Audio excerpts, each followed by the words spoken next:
Boleh dilanjutkan? Pertanyaan yang pertama, apa yang terbayang pertama kali di kepala Bapak dan Ibu saat mendengar kata seks? Tolong dijawab. 1, 2, 3, 4, 5. Yuk, silakan. Gak usah dipikir panjang-panjang, orang yang terbayang pertama kali kok. Yuk, silakan, ada yang mau open mic? Boleh? Atau mau dituliskan di chat? Sejauh ini yang menulis di chat Silahkan Bapak Ibu baru bisa menuliskan di chat. ya. Sejauh ini baru Miss Retno yang nulis di chat soalnya ya. Iya. Ya, Atau kalau mau dijawab langsung boleh ya Bu ya? boleh, silakan aja pakai Ya, open mic juga silakan. boleh. Silakan. Oh, ada yang jawab.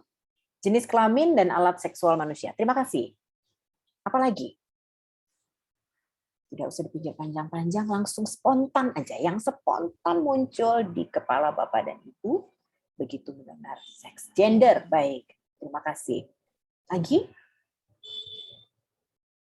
Ini di kelas ini ada 1.500 loh ya, baru 2 nih yang jawab. Ayo, silakan. Seks berhubungan dengan alat reproduksi. Baik, terima kasih. Lagi. Ini kayaknya baru mama-mama nih ya. Ada papa-papa nggak sih yang hadir di sini nih? Ada beberapa Bu. Ada beberapa, tapi mungkin pemalu ya. Ayo papa-papa, jangan nggak usah malu. Ayo mari, silakan disampaikan aja. Silakan. Apa? Yuk, yang muncul. 2 lagi deh, 2 lagi. Jenis kelamin, alat seksual manusia, gender, berhubungan dengan alat reproduksi, lalu apa lagi? Silakan bangun, jangan tidur. Ayo, ayo. Ini kayaknya pemalunya sama kayak anak-anaknya kemarin deh. Kalau saya dengar-dengar cerita, kemarin anak-anak juga pada pemalu gitu. Kenapa mereka pemalu ya? Karena orang tua juga pemalu. Yuk, nggak apa-apa. Udah nih? Oke, kalau sudah nggak ada lagi, kita akan masuk ke pertanyaan kedua. Yuk. Next. Pertanyaan yang kedua. Apa pertanyaan tentang seks yang pernah diajukan oleh anak kepada Anda? Dan apa jawaban Anda atas pertanyaan tersebut? Yuk, silahkan.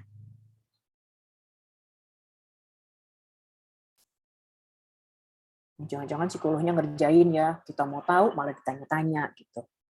Mas psikolog suka iseng sih. Yuk silahkan. Kalau misalnya orang tuanya mungkin masih malu, boleh miss-miss, guru-guru. Kan kadang-kadang kan nanya juga sama guru ya. Oke, kenapa Bunda punya payudara? Jawabnya adalah karena Bunda perempuan. Oke, aku lahir dari tempat pipis, Mam. Oke, aku itu muncul dari mana? Gimana caranya? Oke, terus jawabnya gimana nih yang ini nih? Dijawab nggak nih, Mam? Aku muncul dari mana? Gimana caranya? Dijawab atau waktu itu kemudian memilih untuk diam? Bingung jawabnya. Oke. Kalau Dijawab, Miss. dijawab, oke. Dijawab apa itu waktu itu? Kalau boleh Waktu itu tahu. dijawab ya bahwa ada bunda, ada ayah, lalu kemudian kita berdua berteman dengan baik sampai kemudian menjadi suami istri karena saling sayang. Lalu kemudian setelah itu jadi cerita ada proses yang panjang. Lalu kemudian nanti setelah kami berdua menikah, lalu ada komitmen yang disepakati, kita tuh nanti berumah tangga, kita punya rumah, setelah itu nanti kita punya anak. Nah, ada proses-proses ya nggak secara langsung, tapi kira-kira begitulah. Ya, terus dia dengan tatapan bengong gitu, ya ya ya ya.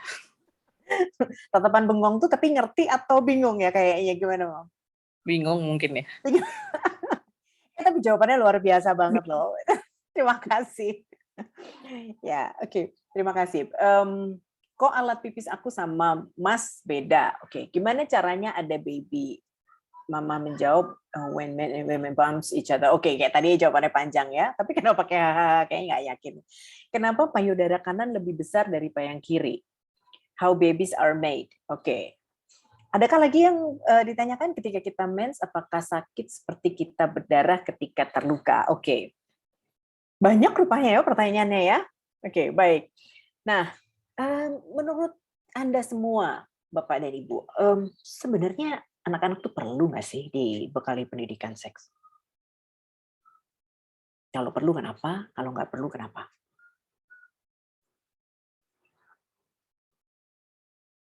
Terus pasti jawab, ya perlu lah gitu aja pakai ditanyain gitu ya. Cuman saya pengen tahu apa yang membuat menjadi perlu. Supaya apa? Perlu agar tidak salah. Oke, terima kasih. Apalagi jawabannya yang lain? Untungnya nggak ada yang jawab sama gitu ya. Biasanya kalau kita offline, terus begitu ada yang satu yang menjawab, kemudian yang lain saya tanya jawabannya, oh iya sama gitu. Sama yang mana? Saya biasanya nanya. Sama yang sebelumnya. Perlu supaya tidak salah. Oke. Bun, V titik titik titik A, oke, kok ada bulunya, itu pertanyaan juga ya. Perlu agar pemahaman mereka ketika mereka puberti sudah tepat. Sangat perlu agar mereka menghargai dan bisa menjaga diri mereka sendiri. Perlu supaya paham dan tidak terjebak pada hal-hal yang tidak diinginkan, misalnya seperti hamil di luar nikah. Perlu karena termasuk bagian dari tubuh dan supaya lebih mengenal diri dan menjaga diri. Oke, jawabannya luar biasa sekali. Kita lanjutkan dulu ya. Nah, karena memang perlu selama ini, apakah memang Bapak dan Ibu sudah memberikan sedikit-sedikit misalnya pendidikan tentang seks atau bahkan sudah banyak gitu ya. Dan hambatan apa aja yang dihadapi oleh Bapak Ibu selama ini? Kalau tidak ada hambatan, kalau tidak ada hambatan, enak sekali kita selesai saja ya. Anda yang bisa sharing, asik. Gitu. Saya gabut deh. Apa? Ada nggak hambatan Bapak Ibu? Atau mungkin Bapak Ibu guru, karena kadang-kadang anak-anak kalau nggak tanya sama Bapak Ibu, ya tanya sama gurunya. Gitu. Tanya sama Papa Mama, didiemin aja. Papa Mama pura-pura nggak denger. Gitu kan. Ada yang gitu ya, karena bingung jawabnya, terus pura-pura nggak denger. Terus tanyanya sama Miss aja yang di sekolah. Ada nggak ya? Hambatan apa yang kemudian Anda alami ketika Anda membekali? Sudah sedikit, hanya bingung bahasanya supaya tidak vulgar. Oke, baik. Terima kasih. Ada lagi kah hambatan yang Anda alami dalam membekali pendidikan seks untuk anak? Satu lagi deh. Oke, memberi penjelasan yang paling logis, yang bisa mereka terima dan sesuai umur mereka, dan tidak terlalu vulgar sehingga tidak menimbulkan pertanyaan. Oke, banyak nih jawabannya, asik. Dan sehingga tidak menimbulkan pertanyaan lain yang susah. Oke. Ya, emang kadang-kadang anak-anak tuh nanya bisa susah ya. Masih sedikit, kebetulan saya punya anak cowok dan cewek ya, jadi saya rasa approach dan apa yang dijelaskan beda ke tiap anak. Oke, hambatannya lebih ke bahasa penyampaian. Oke, ini tadi penjelasan tentang ada bulu itu tadi ya. Kemudian tergantung anaknya, kalau ke kakaknya SMA sudah diberikan, tapi yang masih SD kalau seputar menjaga alat reproduksi sudah diberikan, tapi tentang hubungan seksual laki-laki dan perempuan belum. Oke, baik. Sebenarnya yang dilakukan Bapak Ibu semua ini udah luar biasa, walaupun sedikit gitu ya, tapi saya melihat sebuah semangat yang sangat besar dari Bapak dan Ibu untuk mau memberikan pendidikan seks dan terlibat lebih banyak mengenai hal itu. Oke, kita lanjut. Kita next.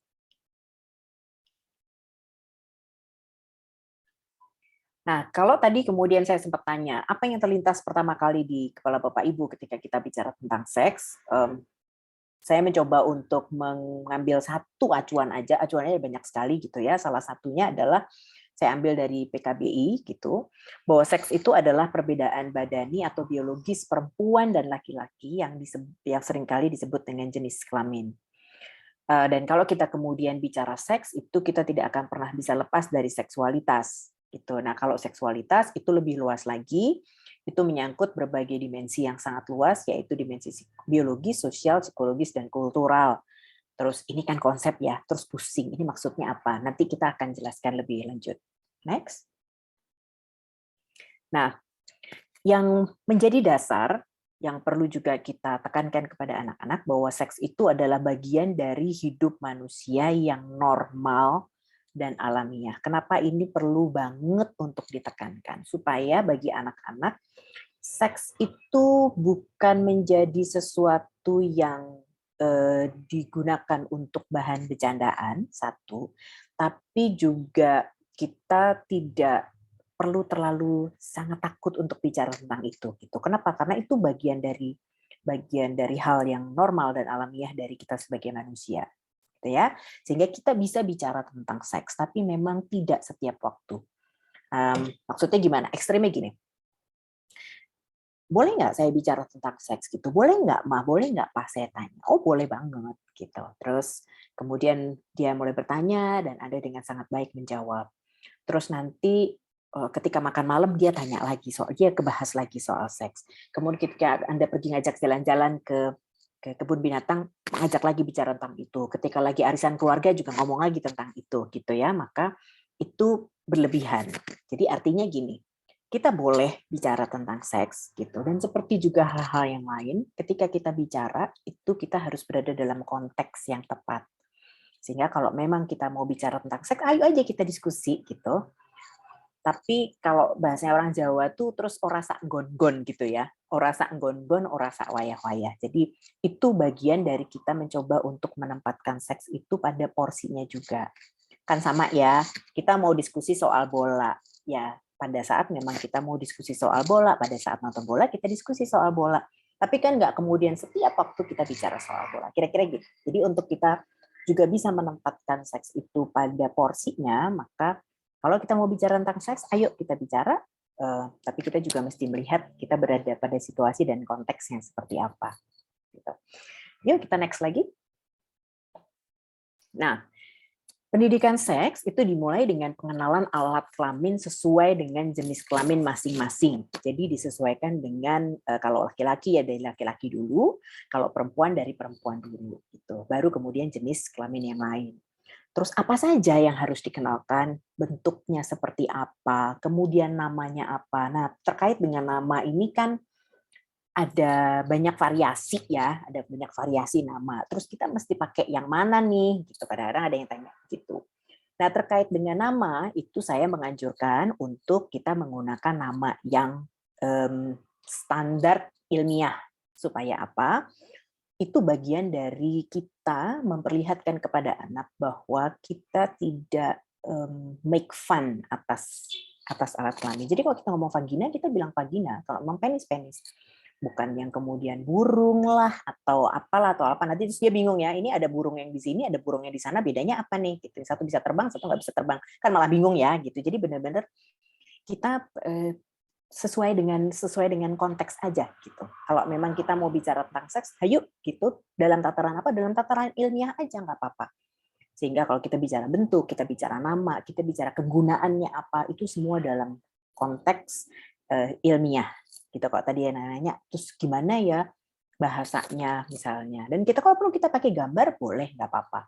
Gitu. Jadi pakai gambar tuh gambar apa? Ya gambar yang kayak di pelajaran biologi akan lebih baik disesuaikan dengan yang juga sudah diajarkan oleh sekolah.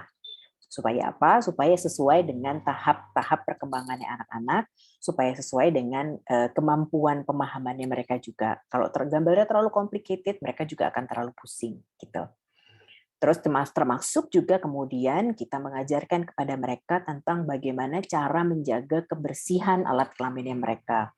Kalau laki-laki, misalnya mereka belum sunat, gitu ya, gimana caranya kemudian mereka harus membersihkan, gitu. Termasuk anak-anak perempuan, ketika mereka kemudian nanti setiap kali mereka pipis itu perlu dilap loh, gitu. Oke, dilapnya pakai apa? Arah ngelapnya itu dari depan ke belakang, arah dari belakang ke depan, itu kan sesuatu yang juga perlu diajarkan. Ditambahkan juga nanti kalau anak perempuan sudah mulai menstruasi, bagaimana mereka harus ganti pembalut, harus ganti tiap berapa jam, nanti pada saat mereka ganti itu mereka harus membersihkan dengan cara bagaimana, hal-hal yang semacam itu perlu untuk diajarkan kepada mereka supaya mereka juga nggak syok ya, ini apa nih gitu, ini berdarah terus aku harus apa, karena sangat bisa dibayangkan ketika kita mengalami satu pengalaman pertama yang nggak pernah dimention sama sekali oleh orang dewasa di rumah, oleh orang tua dan maupun guru kita, terus tiba-tiba waktu suatu hari buka celana, aduh, apa ini kok merah, aduh aku berdarah, aduh apa yang terjadi padaku dan lain sebagainya. Anak-anak tuh bisa loh mereka mengembangkan pikiran-pikiran sendiri. Tapi kalau sebelumnya kita sudah mulai sounding gitu ya, bahwa nanti ada satu masa kamu akan mengalami ini, maka itu adalah suatu hal yang wajar. Karena apa? Dijelaskan aja gitu. Dijelaskannya dalam bicaranya dalam konteks bagaimana sesuai dengan bahasa ilmiah saja, bahwa sel telur ketika dia sudah matang, dia kemudian tidak dibuahi, maka akan apa namanya, dia akan luruh beserta dengan dinding yang selama ini dan seterusnya itu ya, itu hal yang kita bisa pelajari sendiri dan saya kira Bapak Ibu dulu juga udah dapat. Nah, kemudian di situ kita sampaikan kepada anak-anak kita yang perempuan, tapi juga kemudian kita juga perlu menyampaikan kepada anak kita yang laki-laki. Supaya apa? Supaya kemudian mereka juga tidak mentertawakan, tidak membuat apa ya, tidak make fun gitu atas teman mereka yang misalnya suatu hari ngalamin. Karena kan kadang-kadang seringkali terjadi itu kan ya, kan suka kadang-kadang kita nggak tahu ya gitu, rupanya saya mens loh, kemudian tembus misalnya gitu. Nah, bagaimana supaya anak laki-laki ini instead of mengolok-olok, mereka bersifat lebih suportif gitu. Karena ini bukan hal, kadang-kadang kita mikir, lah diketawain dikit nggak apa-apa lah ya gitu. Kita nggak apa-apa, tapi bagi anak-anak itu apa-apa loh. Karena pernah saya punya satu klien yang kemudian sangat trauma karena dia pernah mengalami suatu hari dia menstruasi, dia nggak tahu gitu ya, kemudian tembus dan teman-temannya laki-laki yang di sekolah itu mentertawakan dia dan bagi dia itu sebuah pengalaman yang sangat tidak menyenangkan sampai dia nggak mau masuk ke sekolah.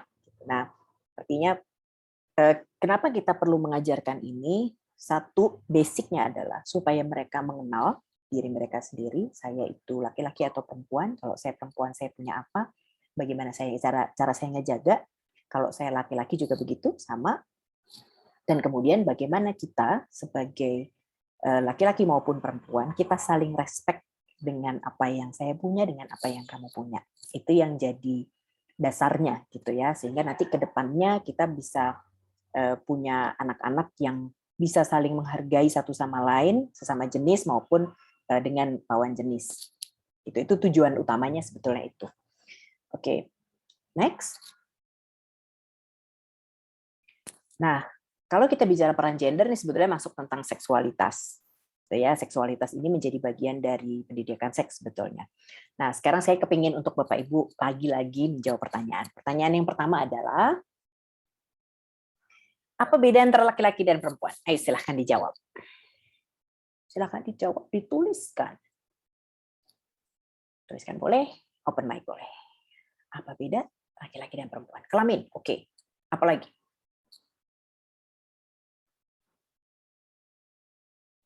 Terima kasih loh, ini alat reproduksinya. Oke, apa lagi? Perempuan punya rahim, oke. Fisiknya, oke, baik. Kelamin, alat reproduksi, perempuan bisa menyusui, baik. Fisiknya itu yang gimana maksudnya ya, Mam? Laki-laki menghasilkan sperma, perempuan menghasilkan telur, laki-laki punya penis, oke. Boleh tadi dijelaskan yang fisiknya itu maksudnya bagaimana?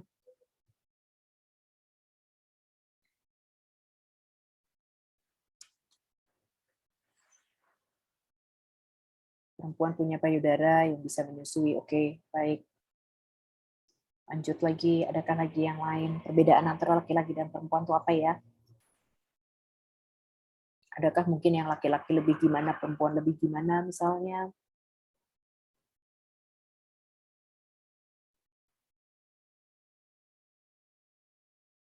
Baik, belum ada. Ya. Nah, yang disampaikan oleh Bapak dan Ibu ini tadi ya, gitu dari beberapa jawaban yang sudah diberikan, saya senang banget loh. Kenapa? Perempuan bisa mengandung dan melahirkan. Oke, saya senang banget karena artinya benar-benar Bapak dan Ibu itu yang dipegang adalah hal yang betul-betul paling mendasar terkait perbedaan laki-laki dan perempuan. Betul, yang membedakan laki-laki dan perempuan itu hanyalah alat-alat yang terkait dengan reproduksi, gitu, dan yang lain-lain itu sebetulnya sama. Jadi kalau ada yang bilang bahwa perempuan lebih lembut, laki-laki lebih galak, perempuan galak banyak loh, gitu ya. Saya galak misalnya gitu. Terus kalau apa namanya laki-laki lebih gagah misalnya, lebih berotot misalnya gitu. Sedangkan perempuan enggak.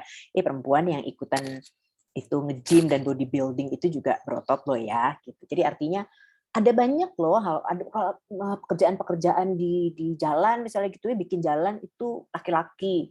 Ya, sebetulnya perempuan juga bisa sih gitu. Jadi ada ini yang namanya kita bicara tentang peran gender gitu ya. Nah, ini di sini nih juga menjadi sesuatu hal yang penting. Kenapa? Karena kemudian kita benar-benar juga menyampaikan kepada anak-anak kita bahwa betul-betul perbedaan laki-laki dan perempuan itu hanya pada alat reproduksinya saja dan hal-hal yang terkait dengan itu gitu ya, bahwa kemudian perempuan relatif punya pinggul yang lebih besar. Kemudian kalau laki-laki bentuk badannya itu rata gitu ya, kalau perempuan kemudian kayak gitar Spanyol misalnya gitu ya, itu memang termasuk dari pengaruh hormonnya juga karena memang hormonnya beda. Tuh, laki-laki punya jakun, perempuan enggak, kumis dan sebagainya itu adalah bagian dari fungsi hormon yang terjadi antara laki-laki dan perempuan. Tapi di luar itu, masalah kemampuan, kapasitas, kognitif, kemampuan untuk kerja, cara berpikir dan sebagainya itu sama gitu. Sehingga ketika kita bilang tapi memang yang bisa mengandung, yang bisa menyusui itu hanya perempuan, betul. Terus laki-laki bisanya apa? Satu, tidak akan ada bayi kalau tidak dibuai oleh sperma. Sehingga kita juga bisa melihat bahwa antara laki-laki dan perempuan itu sebetulnya terjadi adalah partnership, gitu ya. Kita kerjasama. Terus pas hamil kan nggak bisa digantiin ya, gitu. Yang bisa hamil kan cuma perempuan. Sehingga apa yang bisa dilakukan laki-laki? Oh, yang dilakukan oleh pasangannya, oleh suaminya adalah mendukung. Pada saat lagi hamil tuh biasanya nggak boleh lo ngangkat-ngangkat berat misalnya. Biasanya gagah banget nih ibunya, tapi karena lagi hamil kan nggak boleh. Jadi siapa yang mengerjakan? Yang mengerjakan adalah suaminya. Kemudian nanti kalau anaknya udah lahir, apa yang bisa dibantu? Ya memang nyusuin nggak bisa digantiin sih, tapi kan bisa kemudian pada waktu itu juga suaminya membantu untuk gantiin popok ketika memang yang dibutuhkan hanyalah ganti popok nggak pakai nyusuin misalnya gitu ya. Jadi hal-hal yang seperti itu yang juga ingin kita tanamkan kepada anak-anak kita bahwa ketika orang berpasangan itu sebagai suami istri itu mereka sangat perlu untuk saling kerjasama satu sama lain karena memang ya dua jenis kelamin itu memang punya keunikan sendiri-sendiri tapi sangat bisa bekerja sama gitu. Itu juga yang diharapkan sehingga benar-benar kita setara gitu ya, harapannya demikian. Nah kemudian yang berikutnya lagi, pertanyaan yang berikutnya. Oke, lanjut. Ini stereotip ya. Jadi yang saya masuk tadi bahwa biasanya yang ngerjain pekerjaan di jalan itu bikin jalan tuh laki-laki misalnya. Yang biasanya jadi pilot tuh laki-laki atau yang jadi masinis tuh biasanya laki-laki. Itu kita bicara tentang stereotip. Gitu. Nah, itu yang kemudian perlu untuk diluruskan juga. Jadi yang kita perlu sampaikan kepada mereka bahwa betul-betul tadi perbedaannya, kenapa, dan itu bersifat universal, jadi mau kita pergi ke kutub utara, itu yang namanya yang bisa hamil, itu tetap perempuan. Kita mau pergi ke ujung dunia yang mana deh, itu tetap begitu. Gitu. Nah, sementara perempuan itu juga tetap butuh laki-laki. Buat apa ya, kalau dia mau punya anak, ya harus ada kemudian pasangannya, harus ada suaminya, yang kemudian akan membuahi supaya kemudian jadi anak. Laki-laki juga gitu, dia juga butuh perempuan loh. Sehingga kita betul-betul di titik itu kita memperlihatkan sebuah kesetaraan bahwa dua jenis kelamin itu saling membutuhkan satu sama lain. Gitu. Kita lanjut. Nah, ingatkan anak untuk menjaga alat kelaminnya. Alat kelamin adalah bagian tubuh yang sangat pribadi dan harus dijaga. Itu kita perlu ingatkan kepada mereka. Apa yang menunjukkan bahwa itu adalah sesuatu yang harus dijaga, ya kita lihat aja kalau di alat kelamin kita itu ya, itu kan pakai celana dalam ya. Ada yang namanya celana dalam. Kenapa harus dilapisin coba? Itu kan sebetulnya menunjukkan bahwa memang itu spesial loh. Bagian itu tuh spesial, bagian itu tuh memang perlu dijaga. Perlakuannya itu istimewa. Gitu. Jadi sangat-sangat perlu untuk dijaga. Kemudian berikutnya next.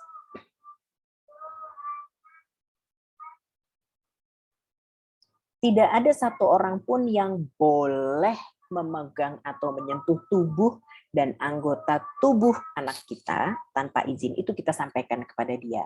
Dan ini juga berlaku untuk orang tuanya. Jadi artinya gimana? Kan saya kan kadang-kadang perlu mandiin ya, apalagi anak saya masih kecil, misalnya zaman dulu masih kecil. Oh, silakan aja. Tapi pada saat kita menyentuh alat kelaminnya untuk membersihkan, satu konteksnya adalah untuk membersihkan, bukan untuk candaan, dicolek-colek, nggak ada ya, yang bisa dicolek itu cuma sabun. Tapi kalau ini nggak boleh gitu. Ini juga memperlihatkan kepada mereka, sehingga kalau misalnya kita perlu check on alat kelamin anak kita karena misalnya aduh mah gatal banget gitu, kayaknya ada semutnya atau karena apa gitu ya. Kita oke, mama lihat ya atau papa lihat ya. Sorry ya, mama pegang untuk cek. Itu kita perlu ngomong apa namanya? Seperti ini gitu. Supaya kemudian dia juga tahu, bahkan orang tua saya ketika mau pegang alat kelamin saya itu aja minta izin loh. Dan dengan tujuan yang jelas. Itu yang perlu kita sampaikan kepada mereka. Dan kembali kita tekankan, tidak ada satu orang pun yang boleh untuk pegang-pegang, sentuh-sentuh alat kelaminnya dia. Jadi dia juga harus jaga itu. Lanjut, next. Termasuk orang tua tadi ya. Oke. Dan bila ada orang yang mulai menyentuh bagian tubuh dan anak merasa tidak nyaman, silakan anak berteriak atau berlari. Nah, ini saya akan memutarkan sebuah video ya agak panjang sekitar 9 menit ini ya. Ini ceritanya sebelum diputar saya jelaskan sedikit tentang si Komal. Jadi untuk memberikan gambaran kepada kita orang tua dan termasuk juga memberikan gambaran kepada anak-anak yang akan dibicarakan ini agak lebih ngeri gitu ya, karena kita bicara tentang predator seksual. Yang predator seksual itu seringkali datangnya justru dari orang-orang dekat dan mereka punya cara-cara pendekatan yang sangat pelan-pelan gitu ya. Oke, kita lihat dulu. Yuk, kita tonton.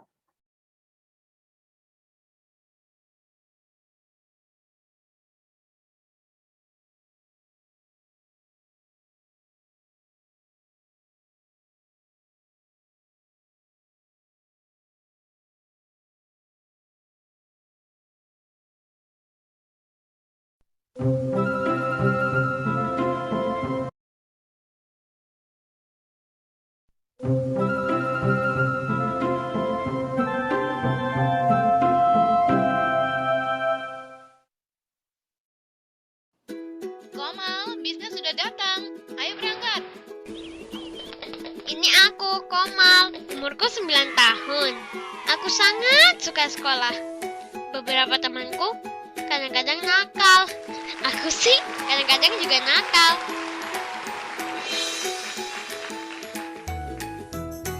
Mamaku menyenangkan, tapi kadang-kadang ketat juga. Kata papa, dia merawatmu juga kan? Tapi aku lebih sayang papa. Hehe, Baksi. Hai, Kumar. Lama kita tak bertemu ya. Paman Baksi dan Bibi Ana adalah teman mama ayah. Sekarang mereka tetangga baru kami. Pak gadis kecil manis ini. Aku akan senang kalau mereka memiliki anak-anak sebagai temanku bermain. Terima kasih. Paman Baksi mengantarku ke sekolah karena papa pergi kerja. Nah, itulah alasannya.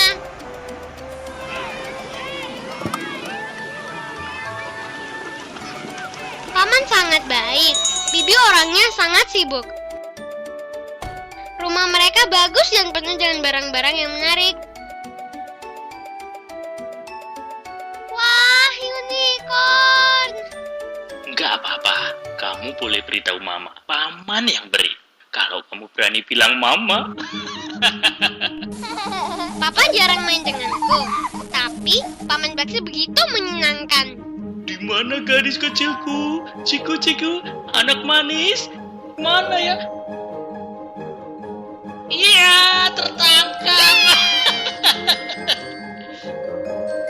Dia membelikanku permen. Shh, jangan beritahu Mama ya. Mama pasti marah. Dia melarangku. Aku mau bilang sama Mama kalau aku makan permen, tapi aku takut. Memangnya kenapa sih kalau aku makan permen? Teman-temanku semuanya boleh kok. Hai, kamu mau permainan yang baru? Sebuah permainan rahasia. Iya, pasti menyenangkan. Ayo ikut.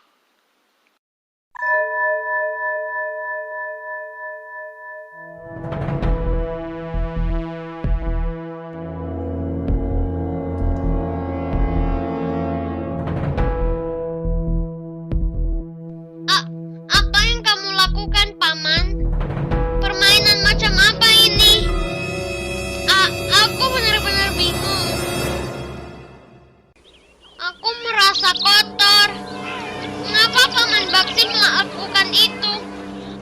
merasa sangat kotor. Komal? Kamu baik-baik saja? Halo Nyonya. Nyonya, saya mau bicara tentang Komal. Gadis kecilku, mengapa kamu begitu sedih? Seseorang menyakitimu di sekolah. Apa yang terjadi? Apakah kamu disakiti seseorang? Kalau kamu tidak cerita, bagaimana Mama bisa membantumu? Aku punya rahasia. Aku bohong pada Mama tentang gulali. Dan sekarang ini aku merasa kotor sekali. Mama pasti marah kalau aku cerita apa yang aku sudah lakukan. Mama janji, Mama tidak akan marah. Mama sayang padamu. Jadi, percaya Mama ya. Dia bukan paman yang baik. Paman yang mana? Tunggu, jangan lakukan itu. Nanti semua orang akan tahu. Jadi, apa yang harus kita lakukan? Pada siapa kita harus mencari bantuan untuk masalah ini? Temanku pria bekerja di sana.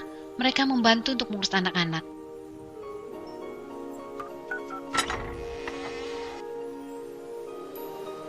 Hai Komal, Bibi tahu apa yang terjadi padamu. Tapi itu sama sekali bukan salahmu. Kami pastikan bahwa Paman Baksi tidak akan menemuimu lagi. Bibi akan tunjukkan bagaimana kamu bisa menjaga diri. Hai anak-anak, apa kabar kalian hari ini? Hai kakak. Hai kakak. Apakah kalian pernah dalam keadaan yang membuat kalian merasa tidak nyaman? Ya, waktu anjing kecilku menggigit sepatuku, aku marah sekali. Iya betul, tapi maksud Bibi adalah seseorang yang menyentuhmu, yang membuatmu tidak nyaman. Siapa yang pernah alami itu?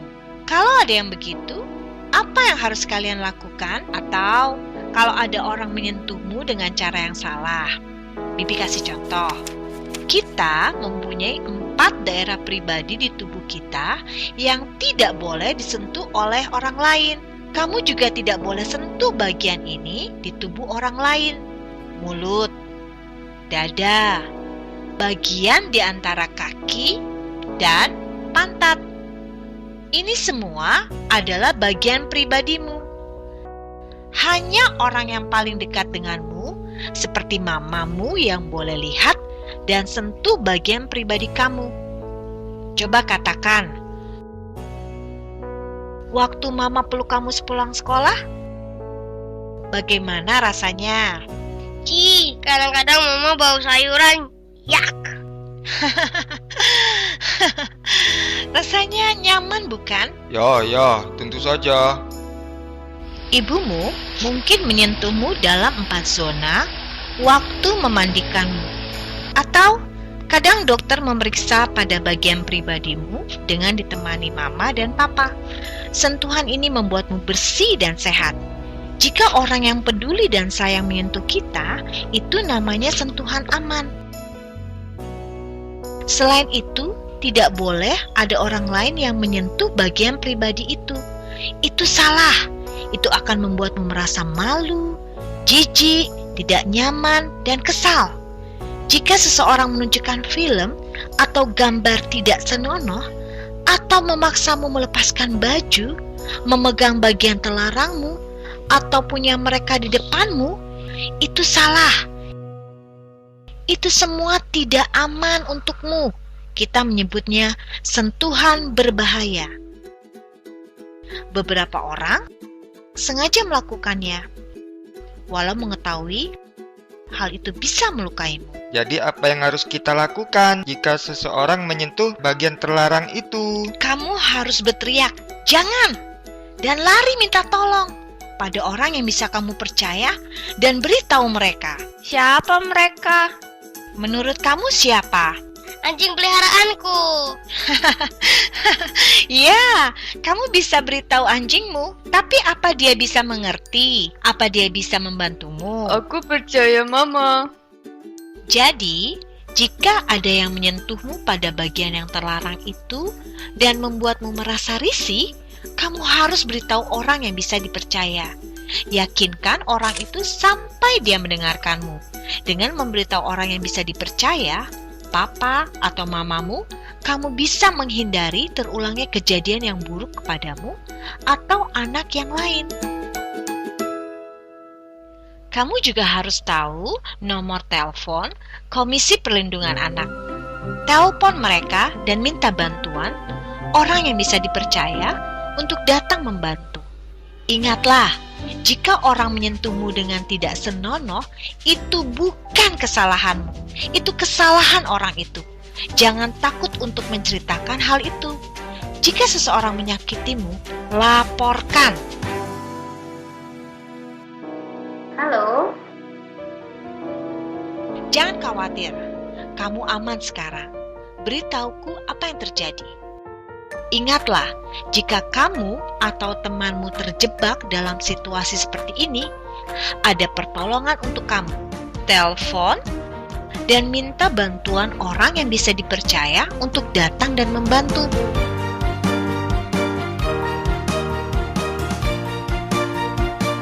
Baik. Boleh dimatikan? Yes. Ya, oke. Kita kembali ke PPT-nya lagi.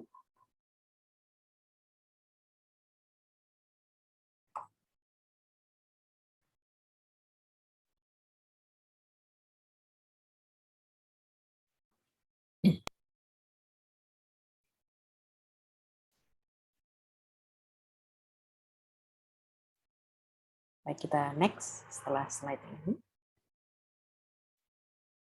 Ya, nah salah satu penyebab anak nggak mau bertanya dan bercerita tentang seks kepada orang tua itu biasanya kalau dia melihat bahwa orang tua itu memberikan respon yang berlebihan, gitu ya. Respon yang berlebihan itu dalam bentuk apa? Ada yang dalam bentuk kata-kata, ada yang dalam bentuk ekspresi. Jadi anak-anak itu sebetulnya adalah orang-orang yang juga sangat peka terhadap perubahan ekspresi, gitu. Sehingga memang ini jadi PR juga gitu ya buat kita. Kalau anak-anak kita bertanya tentang seks, itu kita mesti gimana?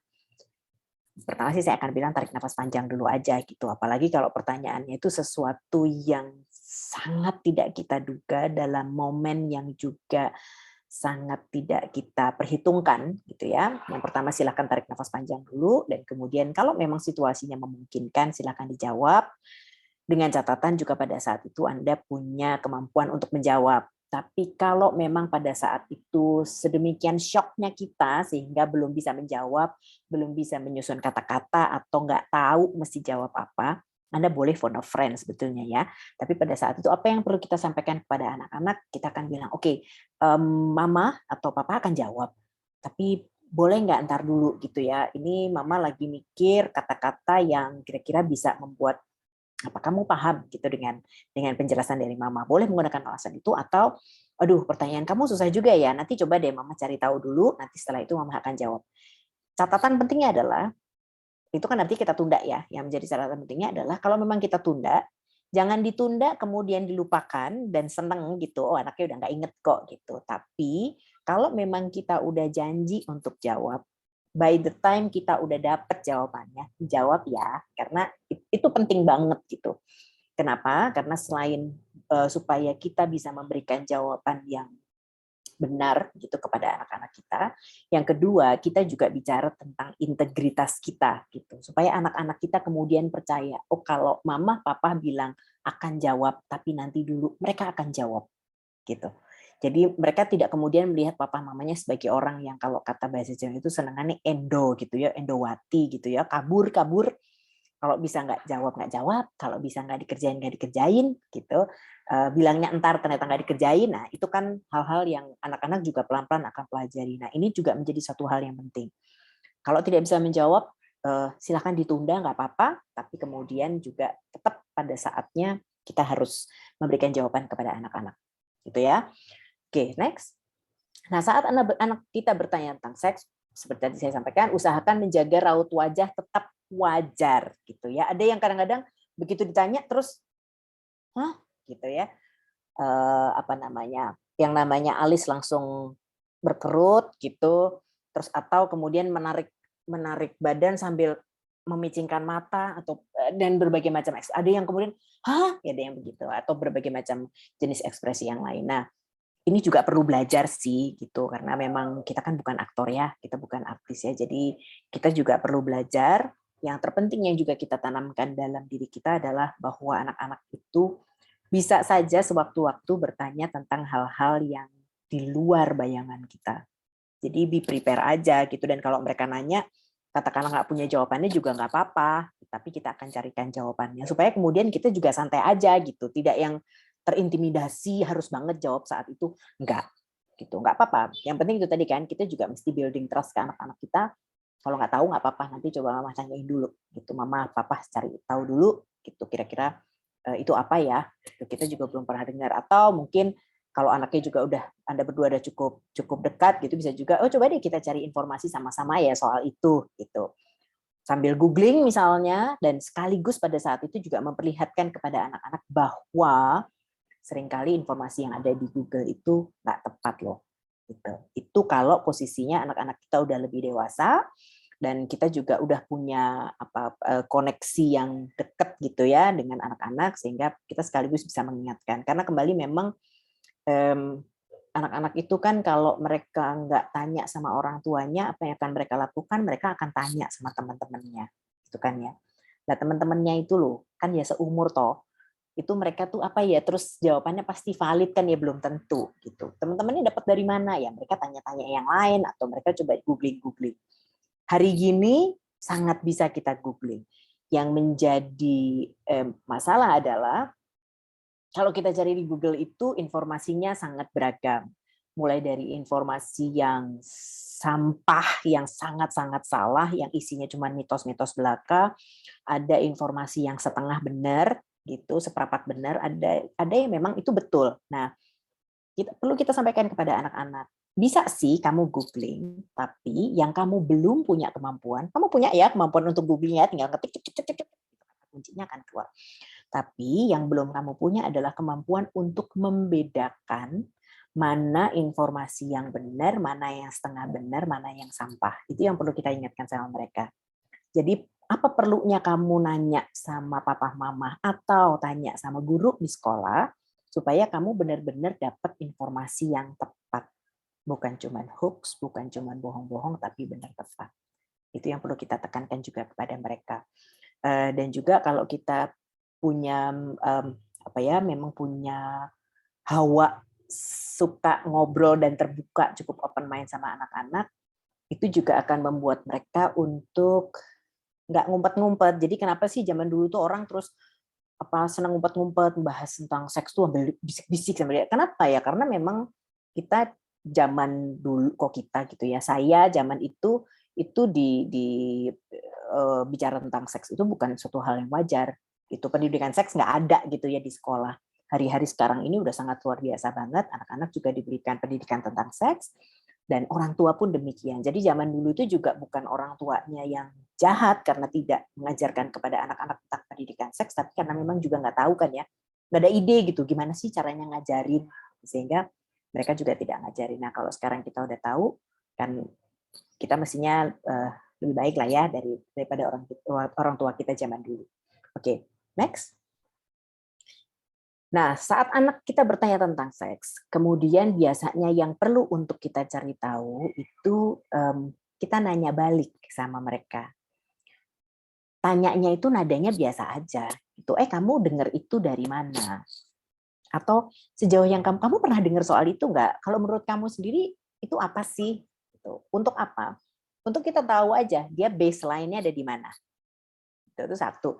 Yang kedua, supaya kita juga tahu sebenarnya arah dari pertanyaannya itu menuju kemana. Jadi kita tanya, dia tahu dari mana, dia dengar dari mana, kemudian menurut dia sendiri itu sebenarnya gimana sih gitu soal pertanyaannya dia. Itu hal-hal yang baik juga kita tanyakan balik kepada anak-anak sebelum kemudian kita menjawab. Tapi kembali, berhati-hati dengan nada suara gitu ya, karena kadang-kadang nada suara yang kadang-kadang ada beberapa orang tua yang kemudian ngomong nadanya agak naik gitu ya, dan itu bagi anak-anak mereka juga agak sensitif. Kenapa begitu? Karena ini kan bukan pertanyaan yang ditanyakan setiap hari ya. Mama hari ini masak apa? Gitu kan, bukan itu gitu. Jadi ini mereka tahu bahwa ini suatu hal yang baru, sehingga untuk mereka berani nanya itu udah luar biasa banget loh. Itu mereka mengumpulkan keberanian yang berapa hari kali gitu ya untuk kemudian bertanya kepada orang tuanya. Dan kalau kesempatan itu ada, kesempatan itu datang, itu benar-benar kita apa ya, istilahnya kita dapat kesempatan emas untuk dapat kepercayaan dari anak-anak, dan kita bisa dapat kesempatan emas juga untuk memberikan pengetahuan yang tepat kepada anak-anak kita. Ya, jadi raut wajah dijaga, nada suara juga dijaga. Gitu. Yang berikutnya ini kita akan nonton lagi. Ini sangat lebih pendek, hanya untuk memberikan gambaran. Ini boleh nanti diajak juga anak-anak untuk nonton gitu ya. Ini ada di YouTube tentang anak laki-laki. Yuk, silakan. Serunya bermain bola.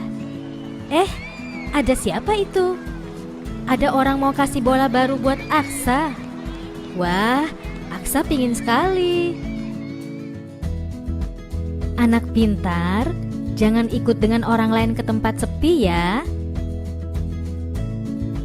Ingat, kalau ada yang mau peluk dan cium-cium kamu, tidak boleh kalau tidak ada orang tua kita ya. Kalau ada orang yang mau pegang badan, dada, perut, dan sekitar celana, tidak boleh. Kalau ada yang memaksa, harus teriak yang keras. Tidak mau! Dan langsung lari ke tempat yang ramai. Tolong! Jangan takut atau malu ya. Cepat kasih tahu orang tua atau guru yang kita sayangi. Tidak boleh ada yang memaksa kita untuk melakukan hal yang tidak kita sukai. Bahkan orang yang paling dekat sekalipun, seperti orang tua, kakak, paman, kakek, guru, teman, atau orang yang tidak kita kenal. Jika anak-anak mendapatkan perlakuan tidak menyenangkan dari siapapun, orang tua harus membawa mereka berkonsultasi dengan para ahli agar anak bisa ceria kembali. Ingat, hubungi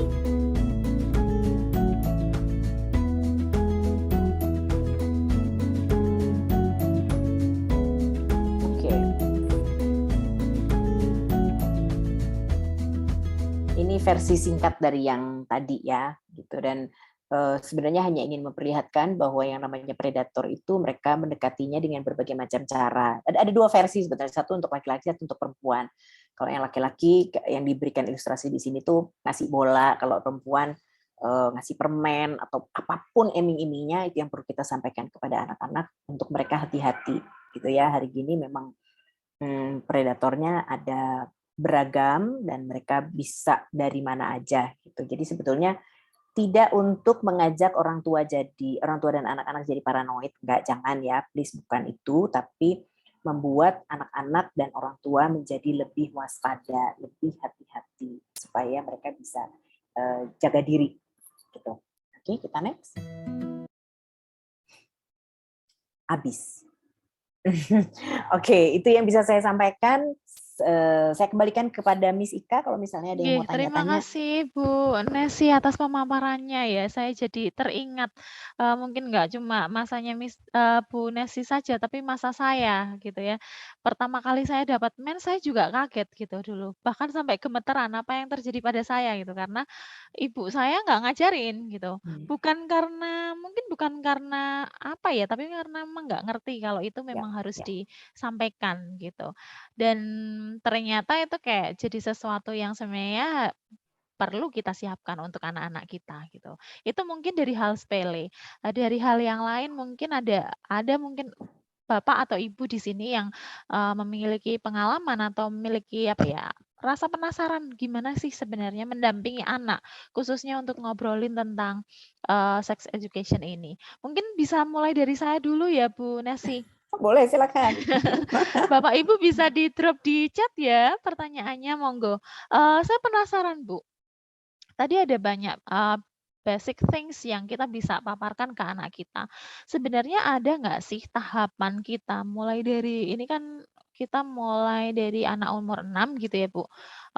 Umur 6 sampai sekitar umur 12 gitu. Adakah perbedaan-perbedaan yang perlu kita perhatikan untuk menyampaikan ini? Maksud saya mungkin ketika 6 seharusnya kita udah mulai ngenalin apa nih gitu. Monggo Bu Eh, Nesi.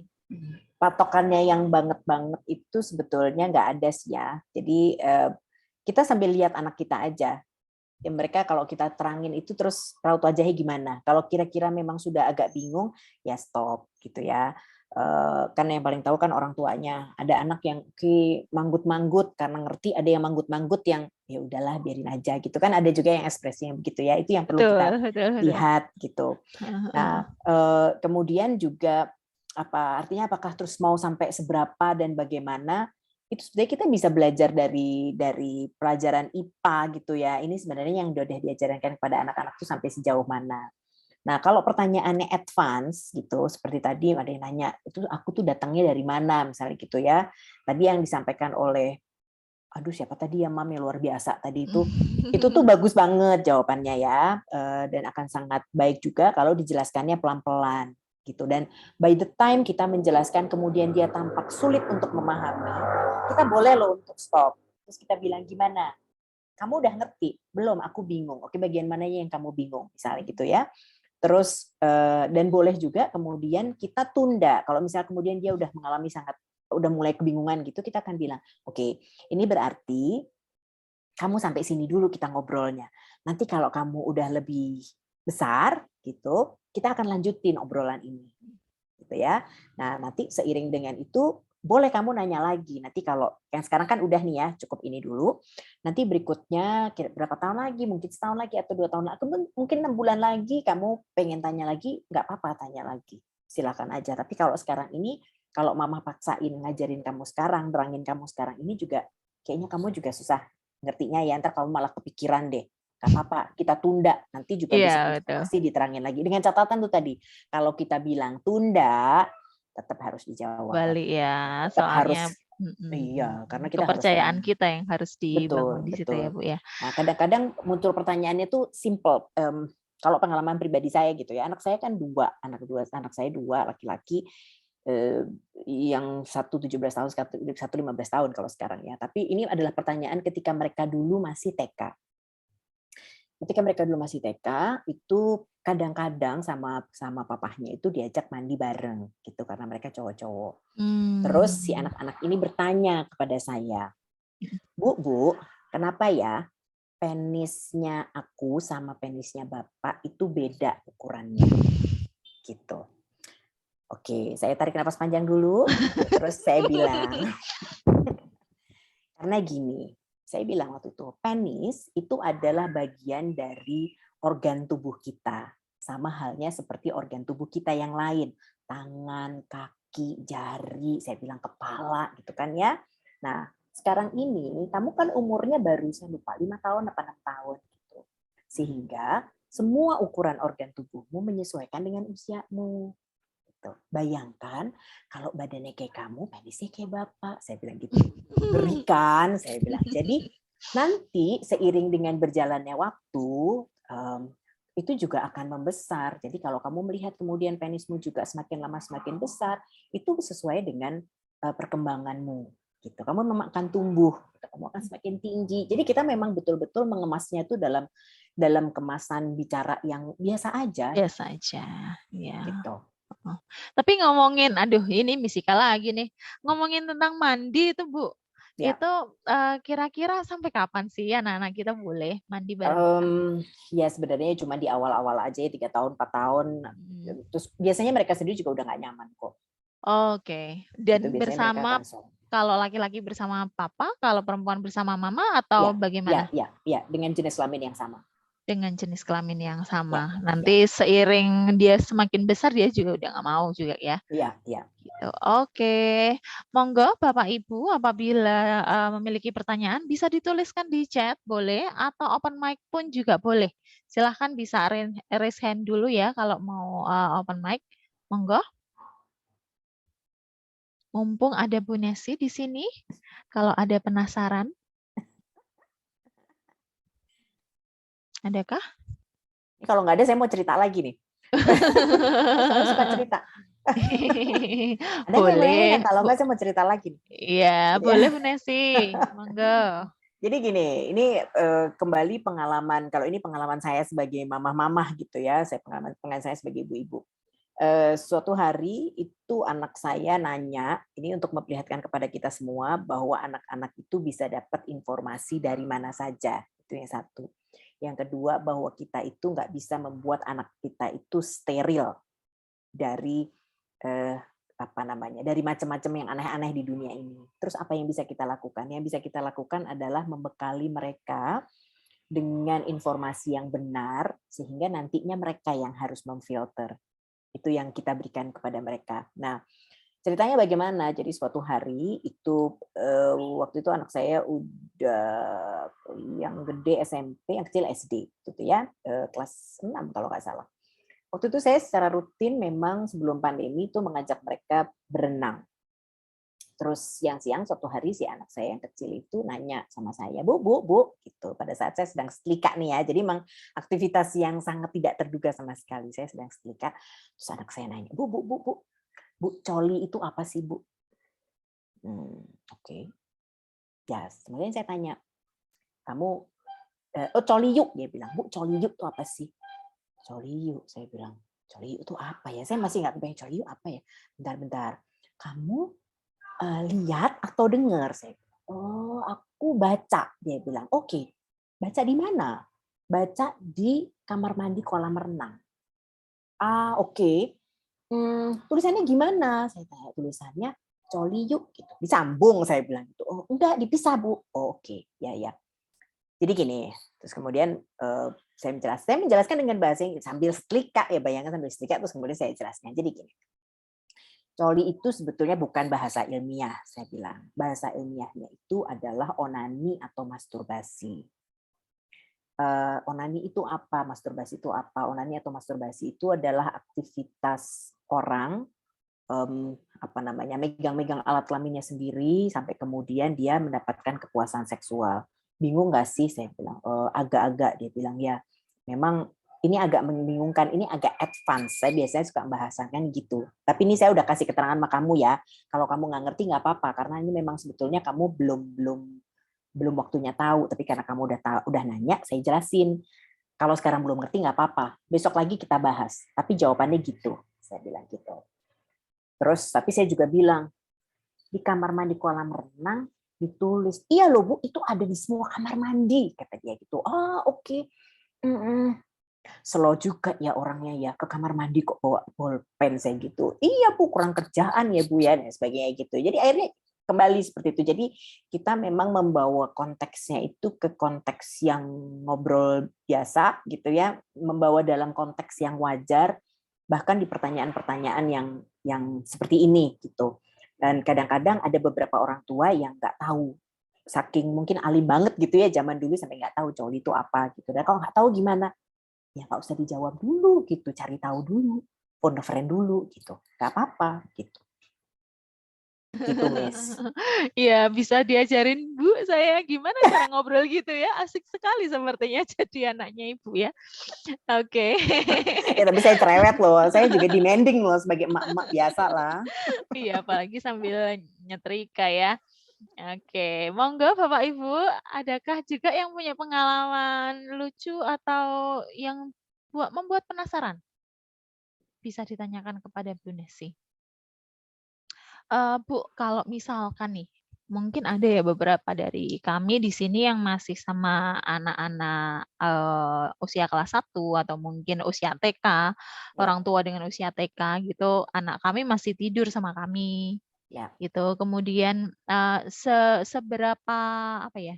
seberapa penting atau urgensinya sih untuk anak-anak segera berpisah tempat tidur gitu ya dengan orang tua. Mungkin khususnya kalau saya pernah punya pengalaman di mana ada salah satu anak saya pernah mergokin papa mamanya berhubungan seks gitu. Karena sampai usia sekian tahun mereka masih tidur bareng gitu. Gimana Bu kalau kayak gini Bu? Sebenarnya sejak kapan anak-anak itu perlu untuk tidur sendiri? Sebetulnya sejak awal banget sebenarnya gitu ya. Sejak mereka lahir itu memang akan sangat baik kalau mereka itu tidurnya terpisah. Idealnya kalau kita bicara ideal.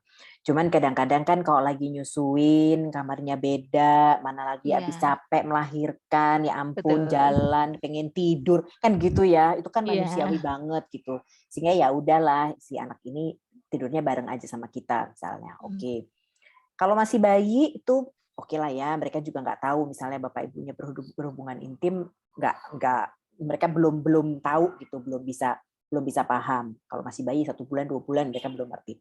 Nah, terus kapan mulai bisa? Sesegera mungkin aja, begitu memang Anda sudah punya cukup tenaga untuk berpisah dengan mereka dan bisa mengusahakan ruangannya, karena kan kita juga harus realistis ya, kadang-kadang memang nggak ada tempatnya, bukan gimana-gimana.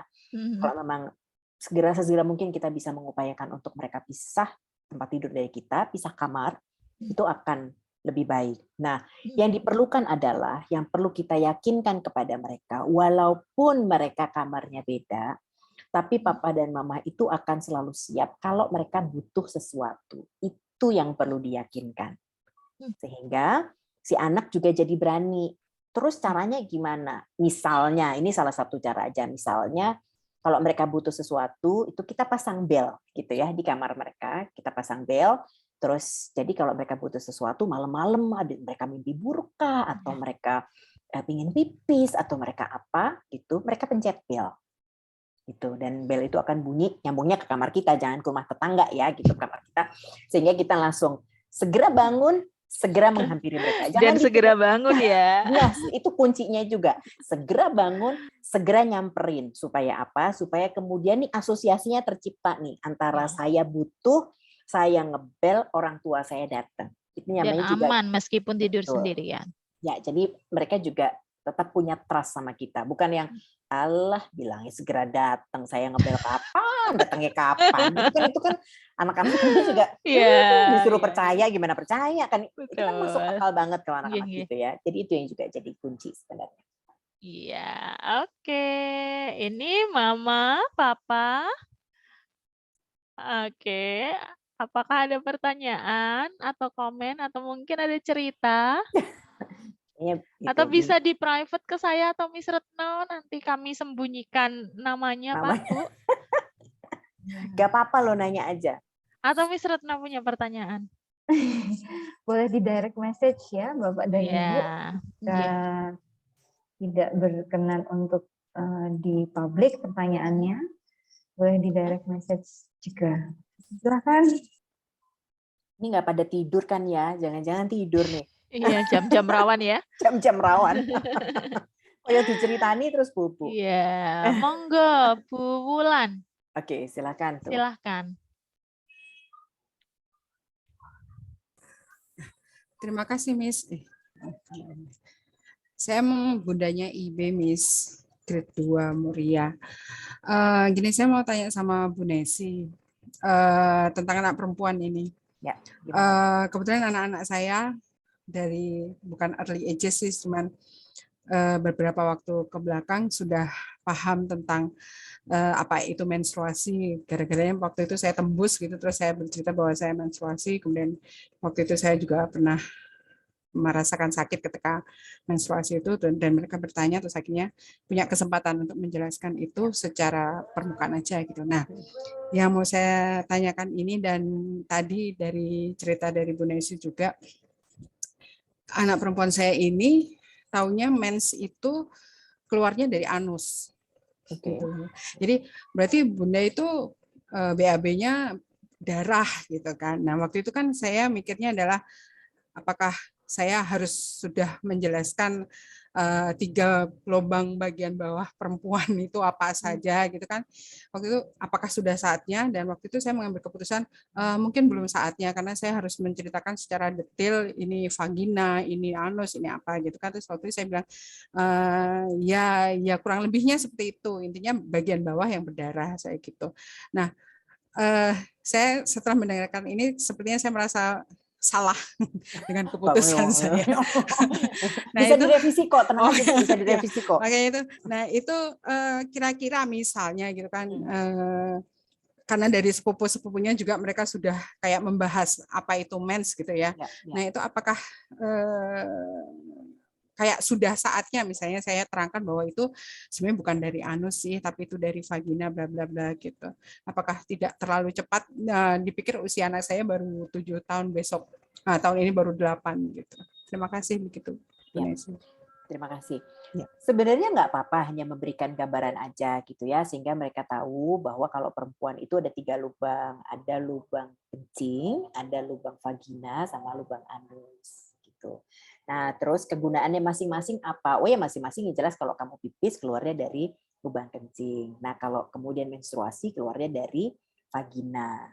Gitu. Kalau BAB keluarnya dari anus. Jadi memang bukan dari lubang yang sama. Titik, selesai sampai situ aja, Bu. Nggak usah jauh-jauh. Kecuali kemudian nanti dia nanya lagi gitu ya. Kalau dia nanya lagi, terus tinggal kita posisi siap enggak. Kalau memang misalnya kita posisi siap, ya perlu dibantu gambar sebetulnya. Ini loh, kalau gambarnya gambar yang kayak pelajaran biologi aja, Bu, jangan yang rumit-rumit. Ini loh sebetulnya perempuan punya ini gitu. Nah, tapi ya kita juga perlu tekankan pada mereka bahwa manusia itu kompleks loh gitu. Termasuk alat reproduksinya itu juga macam-macam, namanya banyak macam-macam. Nah, yang kita bahas kan baru yang kelihatan aja ya. Nah, yang itu aja dulu kalau memang masih di usia 7 tahun. Tapi kalau misalnya nanti nyusul pertanyaan yang agak rumit gitu, kok bisa Misalnya berdarah? Kok bisa berdarah? Kok bisa berdarah itu? Jadi di usia-usia tertentu nanti kalau memang sudah masuk usia puber gitu ya, nanti ada tuh namanya usia puber. Kalau di usia puber itu yang namanya perempuan akan mengalami menstruasi. Menstruasi itu apa? Menstruasi itu sebetulnya darah yang dari dinding rahim. Terus kita lihat aja mukanya. Kamu bingung apa ngerti gitu. Rahim itu adalah salah satu dari alat reproduksinya perempuan. Dan alat reproduksi perempuan itu nggak cuma rahim, masih ada tuba falopi, masih ada ini biasa tuh mereka rumit deh gitu ya. Terus nah sebenarnya gini, nanti suatu hari kita akan bahas lagi lebih dalam. Ibu boleh langsung aja begitu. Nanti suatu hari kita akan bahas lebih dalam karena itu memang lebih kompleks. Dan memang kalau kita ngomong alat reproduksi itu kan ada banyak gitu ya, telenik-telenik warna-warna, iki bentuk ingine, sing iki bentuk ingine, sing iki tugasnya opo, sing iki fungsinya opo, itu kan memang banyak sekali. Nah, itu yang kemudian akan kita bilang sama mereka aja, oke, gambaran kurang lebihnya gitu, itu yang kelihatan dari luar dulu aja ya, nanti yang di dalam-dalam, nanti besok lagi kalau kamu udah lebih gede, udah diajarin tuh, nanti di sekolah juga ada, kita boleh lo bilang sama mereka, nanti di sekolah, kamu juga akan diajarin di pelajaran IPA, itu tentang tubuh manusia. Nanti ada di situ juga. Nah, nanti di sana kalau kamu pasti terangin di sekolah, kemudian terkait dengan alat reproduksi, kamu mau tanya sama gurumu boleh, kamu mau minta penjelasan lebih lanjut sama mama boleh. Gitu. Gitu. Terakhir, ini, jadi dia sudah mulai bertanya-tanya juga kayak misalnya, kapan saya boleh pakai mini set? Itu terus ke apa namanya, saya nggak tahu kenapa dia bertanya kapan payudara saya tumbuh misalnya kayak gitu.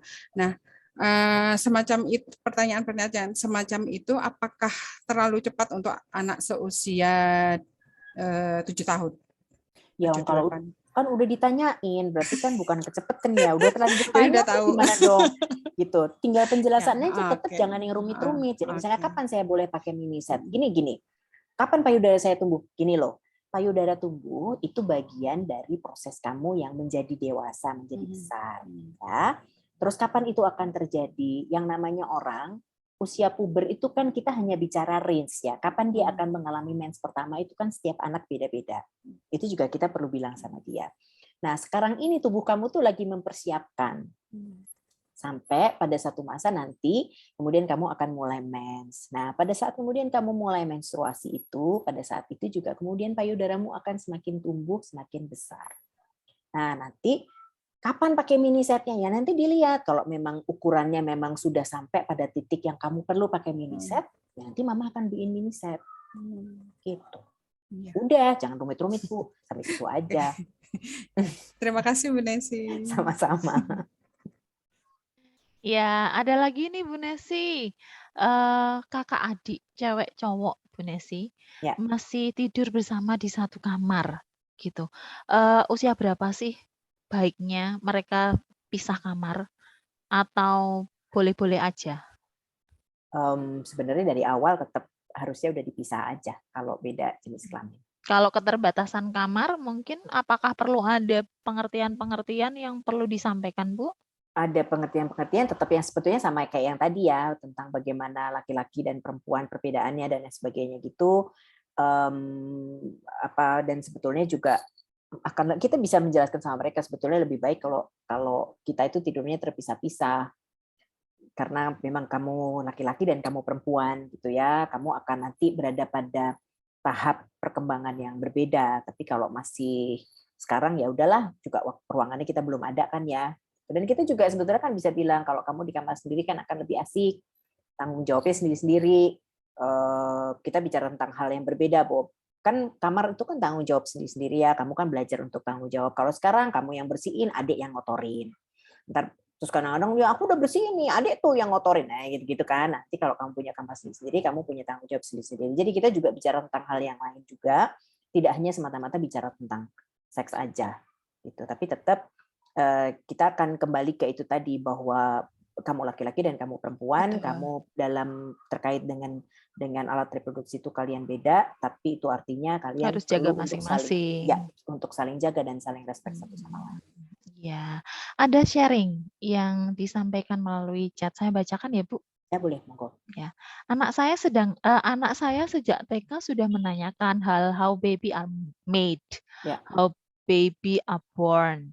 Saat itu saya hanya jelaskan simple, sekedar teori saja dan terlihat sepertinya tidak puas dan masih bertanya terus. Tapi karena masih terlalu kecil, saya hanya jelaskan bahwa perempuan itu punya egg dan laki-laki punya special water. Dan begitu bertemu bisa menjadi baby. Dia masih bertanya di mana special water itu tersimpan dan sebagainya dan sebagainya. Lalu pada saat kelas 2, dia bertanya lagi pada saya secara teknis bagaimana sperm itu ketemu sama egg.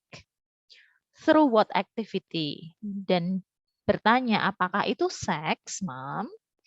Dia tahu kata itu dari nonton Nat Geo tentang reproduksi hewan. Kebetulan dia memang suka sekali tayangan Nat Geo. Saya saat itu tanya psikolog keluarga tentang kesiapan mentalnya mendengar jawaban dari pertanyaannya. Since he asked. Akhirnya saya jelaskan secara detail sampai dia merasa puas akan jawaban dan tidak penasaran lagi termasuk tentang intercourse. Saya ingat komentar pertama dia saat itu adalah it's gross. Saya pun menyelipkan tentang ajaran agama bahwa jika kamu sudah mimpi basah, artinya secara fisik kamu sudah bisa membuat bayi. Punya bayi itu adalah tanggung jawab besar, maka dari itu harus hati-hati. You have to do it in the right time after marriage, to the right woman that you love. Namun terkadang anak saya masih menganggap hal itu sebagai nightmare yang sering terbayang-bayang. Akhirnya malah jadi nightmare gitu ya mungkin. Apakah saya terlalu jauh menjelaskan, Bu? Sebenarnya kalau memang anak penasaran dan kemudian memang dia tanya terus gitu, dan yang saya kira yang dilakukan oleh ibu udah sangat baik gitu. Tapi kalau kemudian dia menjadi terbayang-bayang, maka pada saat itu kita perlu menjelaskan kepada dia, kamu itu dapat informasi yang sebenarnya advance gitu ya. Dan kalau kemudian kamu bilang, oh, ew, gitu kan, mereka suka gitu kan, ew, it's gross gitu. Oke. Nah, di umur kamu sekarang memang itu gross karena memang itu belum waktunya kamu melakukan itu. Tuh, nanti kan kita bisa memberikan gambaran kepada mereka. Kan istilahnya gini ya, orang itu semakin lama semakin besar. Kenapa bayi itu nggak bisa lari? Karena memang dia belum punya kemampuan untuk lari. Bayi baru lahir belum bisa lari kan ya? Nggak bisa kan ya, bayi baru lahir itu dipaksa untuk lari. Yang kayak gitu kira-kira. Nah, begitu juga dengan kemampuan otak kita. Nah, sehingga nanti nih lama-lama informasi yang sudah diberikan oleh mama kepada kamu itu adalah informasi yang benar loh. Dan nanti semakin lama kamu akan bisa memprosesnya dengan lebih baik seiring dengan bertambahnya usia kamu. Sekarang nggak usah dipikirin. Itu kejadiannya gitu, tapi kamu nggak usah pikirin. Nanti seiring berjalannya waktu kamu akan semakin ngerti. Gitu. Nah, sebetulnya kalau ibu kemudian mengatakan you have to do it in the right time, to the right woman, ya kadang-kadang tambahin to the right place juga gitu ya. Artinya kita juga ingin menyampaikan kepada mereka bahwa yang dilakukan itu adalah sesuatu yang sangat-sangat spesial. Nah, ini dikembalikan kepada kita tuh mau memberikan value apa kepada anak-anak. Nah, karena kalau kita mau bicara lebih detail lagi gitu ya tentang bagaimana proses pembuahan itu terjadi, itu kita bisa bicara sesuatu yang lebih spesifik lagi. Spesifiknya gimana? Misalnya dalam gambar rahim gitu ya. Itu yang namanya sel telur yang keluar tuh cuma satu loh. Gitu. Kemudian spermanya keroyokan, Ibrani keroyokan gitu ya. Nah, dari satu kita kemudian akan mengatakan kepada mereka bahwa kamu itu terbentuk dari hal yang terbaik dari mama dan yang terbaik dari papa. Kenapa bisa begitu? Karena yang namanya sel telur tuh keluarnya cuma satu. Kamu kebayang nggak kayak iPhone very special keluar cuma satu? Itu kan spesial banget ya. Gitu. Kadang-kadang kan anak-anak gambarannya lebih gampang ngebayanginnya kan gitu ya.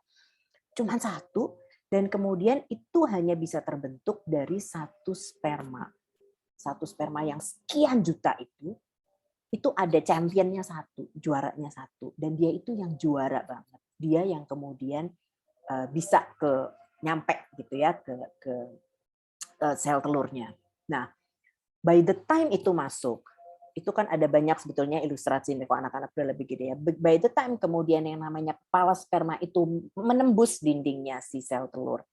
Pada saat itu dinding itu akan menebal dan pada saat itu kemudian tidak ada satupun dari sperma lain yang bisa masuk. Artinya kita kemudian akan mengatakan bahwa kalau kita bicara tentang marriage, itu kita bicara tentang one and one. Kita memasukkan value yang lain lagi di situ kan. Bahwa kita bisa belajar banyak loh dari sperma dan sel telur itu. Gitu. Tapi juga termasuk kita menyampaikan kepada mereka bahwa kamu itu spesial banget. Kamu itu sangat berharga karena kamu datang dari hal-hal terbaik dari papa dan mama. Itu kita juga perlu sampaikan itu kepada mereka supaya mereka kemudian tahu ya bahwa saya itu worth it, bahwa saya itu berharga, sehingga mereka juga akan jaga diri mereka sendiri kan ya. Termasuk kita ingatkan bagaimana kemudian boleh loh kita cerita waktu kamu dulu di perut, kamu begini loh misalnya gitu, mama sampai mual-mual, sampai muntah, nggak bisa kerja dan sebagainya. Tapi saking sayangnya mama gitu ya sama kamu, mama bela-belain aja tiduran, padahal pengen jalan-jalan ke mall. Gitu-gitu boleh kok diceritain ke mereka, sehingga mereka tahu oh gitu ya dulu aku, oh gitu ya proses yang dialami, gitu-gitu. Jadi yang juga perlu untuk kita sepakati bersama dengan pasangan kita gitu. Ini kita tuh mau mengajarkan value apa sama anak-anak. Kalau kita ingin mengajarkan value kepada mereka bahwa seks itu akan menjadi satu hal yang seks dalam arti kita bicara tentang intercourse gitu ya, bahwa sexual intercourse itu akan menjadi sesuatu yang sangat spesial, maka dan itu dilakukannya setelah menikah, maka ya udah value itu yang kita sampaikan kepada mereka. Dan bahwa misalnya, aduh perempuan tuh sebetulnya boleh nggak sih ngejar laki-laki? Ya itu sih bebas ya zaman sekarang. Tapi kalau kita belajar dari sperma dan sel telur, memang yang sing yaan pelayon orang Yang karuan itu berjuang memang yang cowok ya. itu memang begitu gitu. Tapi perempuannya juga jalan loh. Jadi perempuannya bukan cuma kemudian diam-diam aja gitu, enggak. Perempuannya juga jalan gitu.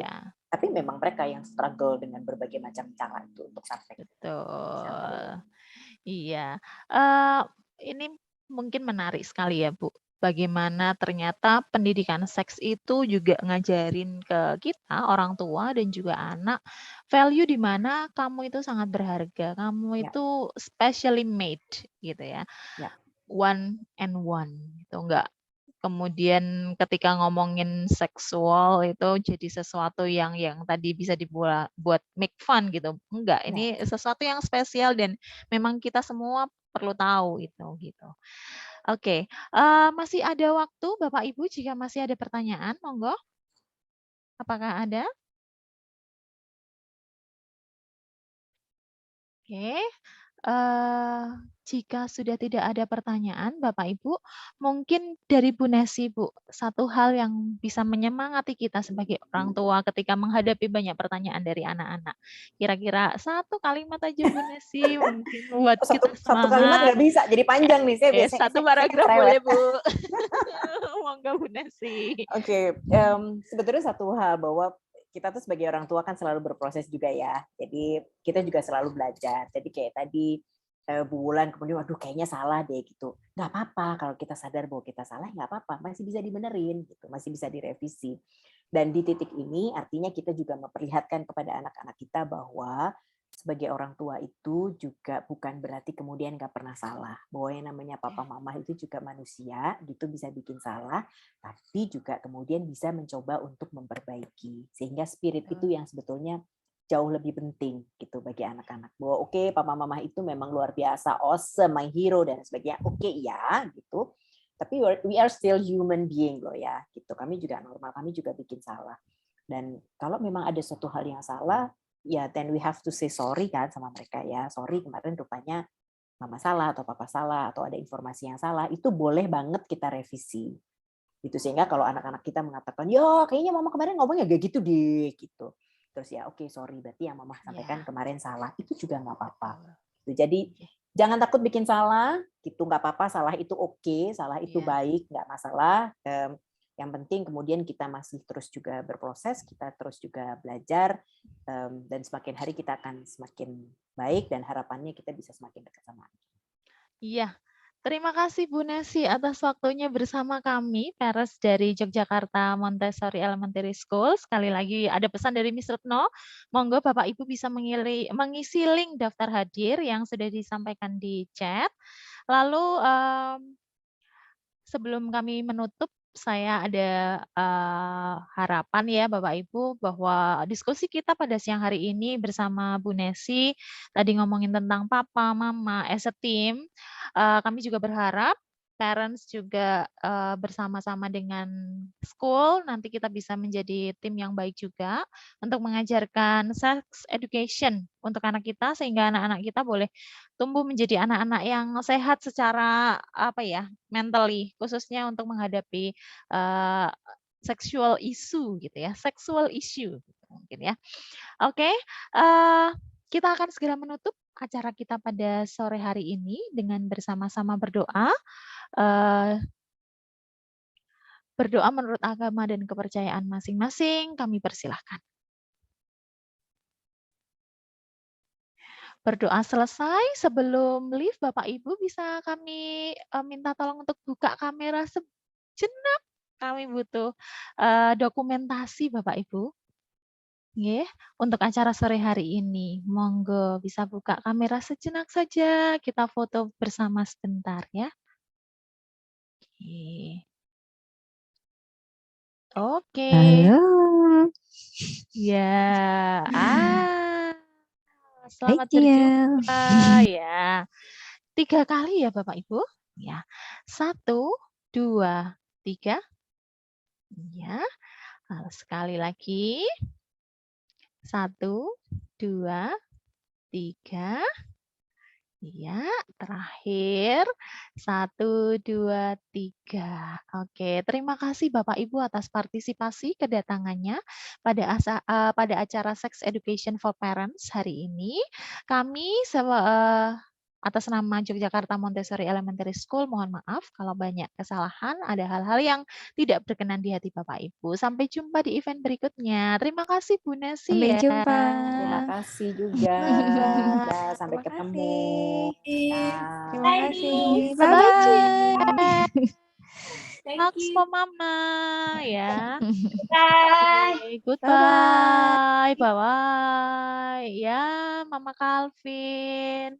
Lalu Mama Jovan. Bye-bye. Sampai jumpa lagi ya. Saya izin live juga ya. Terima Monggo, kasih. Bu Nesi. Terima kasih Bu Sampai Nesi. ketemu lagi. Dah.